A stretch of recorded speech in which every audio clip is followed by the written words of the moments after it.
কণ্ঠ সর্বদা সত্যের পথে। সাধারণ মানুষের মুখে একটাই কণ্ঠস্বর। আরজিকর কাণ্ডের প্রতিবাদে লাগাতার জারি হয়েছে বিক্ষোভ এবং মিছিল। আসল দোষীদের শাস্তির দাবিতে রাত দখলের লড়াইয়ের জন্য পথে নেমেছেন শহর থেকে শুরু করে গ্রামগঞ্জের মহিলারাও।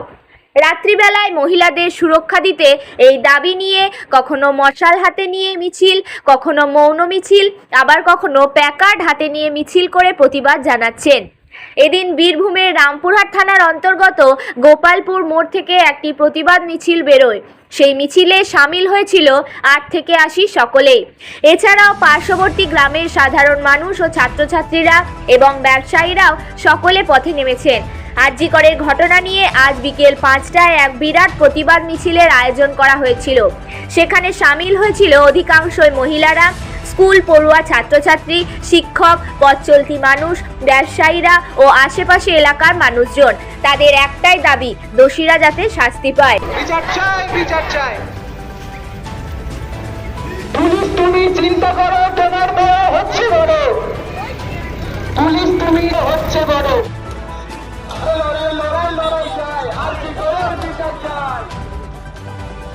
বিচার চাই, বিচার চাই, বিচার চাই, বিচার চাই, বিচার চাই, বিচার চাই, বিচার চাই, বিচার চাই, বিচার চাই, বিচার চাই, বিচার চাই। We want justice. We want justice. We want justice.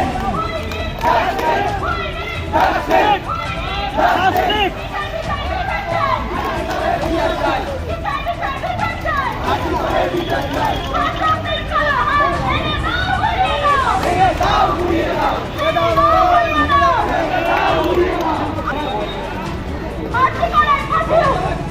Police তুমি জেনে রাখো, পুলিশ তুমি জেনে রাখো, পুলিশ তুমি জেনে রাখো, পুলিশ তুমি জেনে রাখো, পুলিশ তুমি জেনে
কিসের জন্য আজকে আপনাদের প্রতিবাদ হয়েছে?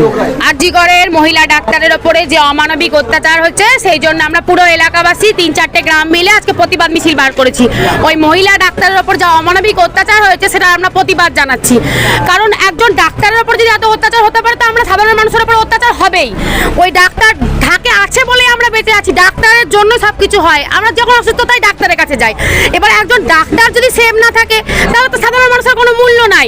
ওই মেয়েটার ওপর যা অত্যাচার হয়েছে, তার চশমার কাঁচ ভেঙে চোখে ঢুকে গেছে, দিয়ে ব্লিডিং হয়েছে। কতক্ষণ তার শ্বাস রোধ করার পরে একজন মানুষের চোখ থেকে নাক থেকে রক্ত বের হয়। তার মানে পশুদের থেকেও খারাপ তারা। কোনো কুকুর বিড়ালও এরকম অত্যাচার করে না। এমনি কুকুর বিড়াল অনেক ভালো, ওরা পশুও না, পশু বললেও পশুদের অপমান করা হবে। ওই সব যারা করেছে এগুলো কাজ, তাদের শাস্তি চাই। আমরা চাই ওই মেয়েটা যতটা কষ্ট পেয়ে পেয়ে মরেছে তাদের যাতে যারা দোষী তারাও তার থেকে ডবল কষ্ট পাক, এবং যারা এটাকে আটকাচ্ছে বা লুকাচ্ছে যে কারা আছে তাদেরও শাস্তি চাই আমরা। একজন মেয়েকে এইভাবে অত্যাচার করে মারার অধিকার কাউরির নাই। শুধু মেয়ে বলে না, সেও তো একজন মানুষ, তারপরে এরকম অত্যাচার হবে কেন? আর আমরা সবাই চাই শাস্তি। কে কি করেছে, কে আছে না আছে আমরা জানতে চাই না। আমরা সাধারণ মানুষ কোনো দলের হয়ে আসিনি। আমি একজন মেয়ে, সেই জন্য আমরা সবাই মেয়ে, আমরা সবাই চাই যে আমার নাম অদ্রিতা সাহা, আমার বাড়ি গোপালপুর। আজকে আপনাদের প্রতিবাদ মিছিল এই প্রতিবাদ মিছিল হলো আরজি করে যে মর্মান্তিক ঘটনা ঘটে গেছে তার বিরুদ্ধে এই প্রতিবাদ। তার কারণ এই যে আন্দোলন বিচারের, এই বিচারের আন্দোলন আজ পর্যন্ত কলকাতার মধ্যে সীমাবদ্ধ ছিল, কিছু কিছু শহরে সীমাবদ্ধ ছিল। আর সেই আন্দোলনের প্রভাব আমাদের মতো এই ছোটো ছোটো গ্রামে, প্রত্যন্ত গ্রামে এসে পড়েছে। তো আমরা সকল 3-4টে গ্রামবাসীরা মিলে এই জাস্টিসের আবেদন করছি। সমস্ত যারা প্রশাসক আছে, যারা আছে, তাদের কাছে, আমাদের কাছে একটাই দাবি, আমরা বিচার চাই। যে তিলোত্তমা তার চক্ষু কান্না, রক্ত কান্না দিয়ে তার নিজের প্রাণ দিল, তাকে ধর্ষণ করা হলো, সেই ধর্ষণে আমরা শাস্তি চাই। তাই আজ এই আন্দোলন শুধু কলকাতা শহর কেন্দ্রিক নয়, এই আন্দোলন আজকে আমাদের গ্রাম কেন্দ্রিক, এই আন্দোলন ভারতের কোনার কোনায় কেন্দ্রিক। এই আন্দোলন আরো বড় হবে, আরো তীব্র হবে, ভারতের প্রত্যেকটা গ্রামে গ্রামে ছড়িয়ে যাবে। শুধুমাত্র যতদিন না বিচার হচ্ছে, যতদিন না সুবিচার পাচ্ছে মমিতা দেবনাথ ডাক্তার, তার বিচার যতদিন না পাচ্ছে, আমরা এই আন্দোলন আরো গর্জে তুলবো, আরো গ্রামে গ্রামে ছড়িয়ে দেবো। এখানে 3টে গ্রাম আছে, বর্ষা, গোপালপুর, সাকিরপুর, এছাড়া পার্শ্ববর্তী খরুন, বেলিয়া, সাতঘরিয়া, সমস্ত গ্রামের লোক, মহিলা সবাই এক হয়ে আজকে এই আন্দোলন হচ্ছে। আজ এই আন্দোলন শুধুমাত্র শহর কেন্দ্রিক নেই, এই আন্দোলন আজকে গ্রাম কেন্দ্রিকও হয়ে উঠেছে। আমরা সবাই বিচার চাই, আর এই বিচার নিয়েই ছাড়বো। আজ আমার বাড়ি বর্ষাল, আর এখানে আমার নাম মৃণাল কুমার দাস। আর